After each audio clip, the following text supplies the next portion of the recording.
কেউ আপনাকে চিনবে না, কেউ আপনাকে চিনবে না। কিন্তু জোনাল বাজার থেকে 100 টাকা দিয়ে এই লাল সবুজের পতাকায় জড়িয়ে নিয়ে পৃথিবীর প্রান্ত থেকে উপান্ত দেশ থেকে দেশান্তরে যে দেশেই যান না কেন সবাই বলবে এটা বাংলাদেশি। কি কথা ঠিক নাকি? এক সাগর রক্তের দামে কেনা, পরিচর্যা তো করতেই হবে নাকি? একটু পাল্টিয়ে নেবেন দাদা।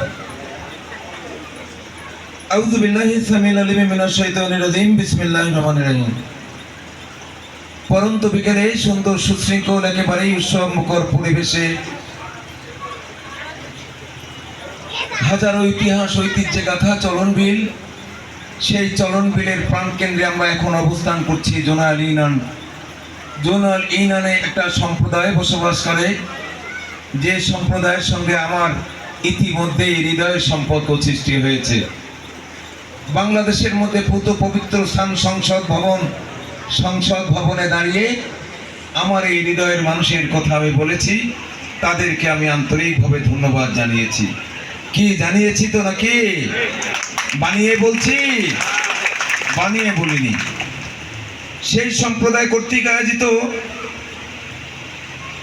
বর্ণী খ্রিস্টান ধর্মপল্লী বহুমুখী সঞ্চয় সমবায় সমিতি কর্তৃক আয়োজিত আজকের এই সুন্দর সুশৃঙ্খল মনোমুগ্ধকর পরিবেশের আয়োজন যখন একটু লম্বা সময় হয়ে যাবে তখন আর বাঁধবে না। এই সমিতির সকল সদস্যবৃন্দ, আমার ডান পাশে বাম পাশে আমার পিছনে আমার অগণিত অসংখ্য প্রিয় নেতৃবর্গ, নাম নিতে গেলে অনেক সময় লেগে যাবে। আমার তারা আছে অনুষ্ঠানের ব্যত্যয় ঘটিয়ে প্রধান অতিথির বক্তব্য একেবারেই শেষে হয়, কিন্তু আমি প্রথমার্ধেই নিয়ে নিলাম, কারণ আমি আপনাদের মাঝখান থেকে বিদায় নিয়ে চলে যাব। অসংখ্য নেতৃবর্গ আছেন আজকের অনুষ্ঠানে। এই ডান পাশে বাম পাশে নারী পুরুষ বসে অনুষ্ঠানকে শোভাবর্ধিত করেছেন। সবার প্রতি সশ্রদ্ধ সালাম, আসসালামু আলাইকুম ওয়া রাহমাতুল্লাহ। হিন্দু ভাইরা এখানে আছেন নাকি? হিন্দু ভাইরাও আছেন? হিন্দু ভাইদের জন্য আদাব, আর খ্রিস্টান ভাইদের জন্য কি নমস্কার নাকি? নমস্কার। আর সবার জন্য জোরে একটা করতালি।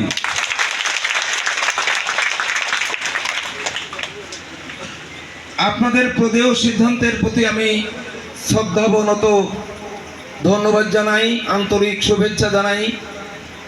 এই তো সদ্য সমাপ্ত ঘটে গেছে, পরিসমাপ্ত হয়েছে ত্রয়োদশ জাতীয় সংসদ নির্বাচন। নানা প্রতিকূলতার মধ্যে দিয়ে আমরা এই নির্বাচনী বৈতরণী পাড়ি জমিয়েছি।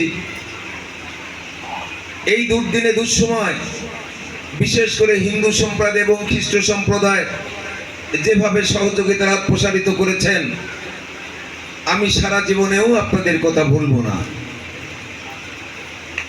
আমি আপনাদের কথা ভুলবো না এই জন্য যে খ্রিস্টান সম্প্রদায় এবং হিন্দু সম্প্রদায় সংখ্যা একেবারে অপ্রতুল নয়।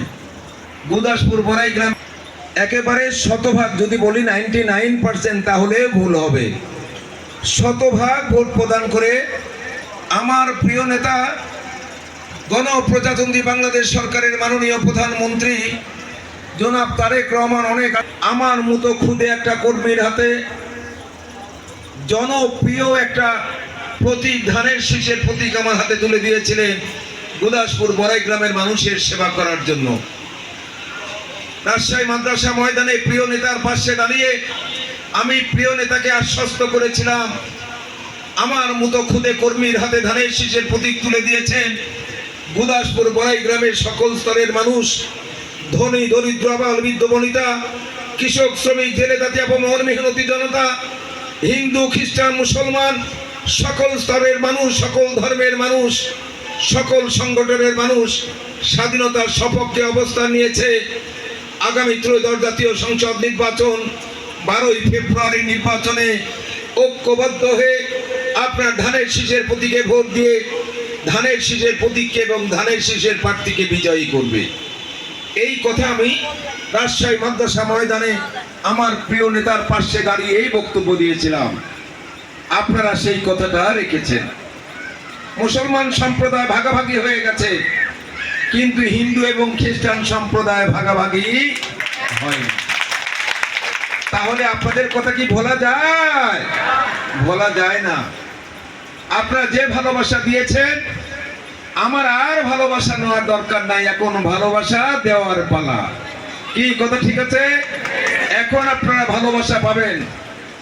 শপথ নেওয়ার পরেই একটা বরাদ্দ পেয়েছি, আপনাদের ফাদারের সঙ্গে আলোচনা করে 7 লক্ষ টাকা ওখানে বরাদ্দ দিয়েছি। রাস্তার কাজ শুরু হয়ে গেছে। জোনাল ইউনিয়নের জোনাল বাজারের সবচেয়ে যেটা বড় সমস্যা, সংকীর্ণ সেতু, ওই সেতু ভাঙিয়ে গুড়িয়ে দিতে হবে। এখানে প্রশস্ত একটা সেতু অল্প দিনের মধ্যে তৈরি হয়ে যাবে।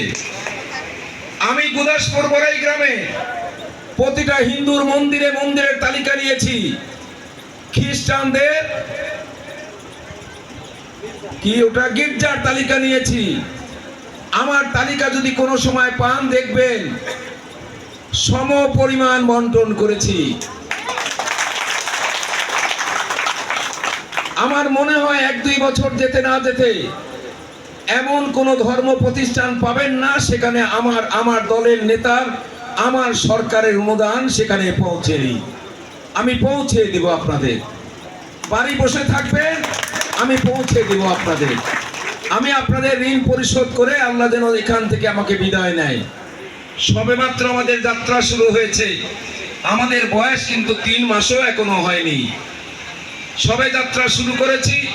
খ্রিস্টান সম্প্রদায় হিন্দু সম্প্রদায়ের দৃষ্টি আকর্ষণ করে ত্রয়োদশ জাতীয় সংসদ নির্বাচনের প্রচারণা পাককালে আমি উঠান বৈঠক, গণসংযোগ, পথসভা, জনসভায় বলেছি, আমার প্রিয় সংগঠন বাংলাদেশ জাতীয়তাবাদী দল যদি আগামী দিনে সরকার গঠন করে আর নাটোর 4 আসনে আমি যদি এমপি নির্বাচিত হতে পারি, তাহলে আমার গুদাসপুর বড়াই গ্রাম ভৌগোলিক সীমারেখার মধ্যে আমার প্রিয় সংগঠন বাংলাদেশ জাতীয়তাবাদী দলের নেতা কর্মীরা যে নিরাপত্তায় থাকবে, হিন্দু খ্রিস্টানদের আমরা সেই নিরাপত্তার চাদরেই ঢেকে রাখবো। আপনাদের ফোন করতে দেরি, খবর দিতে দেরি, অ্যাকশনে যাতে দেরি করব না। আপনাদের আমরা নিরাপত্তার চাদরে ঢেকে রাখতে চাই। আমি জানি এই এলাকার মানুষের হিন্দু খ্রিস্টান কোনো চাহিদা নাই, তাদের একমাত্র চাহিদা হচ্ছে এই নিরাপত্তা। আমাদের দলের কোন নেতা কর্মী আপনাদের দিকে যদি চোখ তুলে কথা বলে, আঙুল তুলে কথা বলে, আমার ফোন নাম্বার রেখে দিবেন, আমার ফোনে শুধু জানিয়ে দিবেন, জানাতে দেরি, অ্যাকশন নিতে আমি দেরি করব না। দুর্দিনে দুঃসময় আপনজনের মতো বন্ধুর মতো পাশে থেকেছেন, আমাকে সম্মানিত করেছেন, এমন সম্মানিত করেছেন বাংলাদেশের সর্বোচ্চ জায়গায় পৌঁছে দিয়েছেন। সংসদ ভবনে দাঁড়িয়ে কথা বলেছি, একেবারে নিভৃত পল্লীর ভিতর থেকে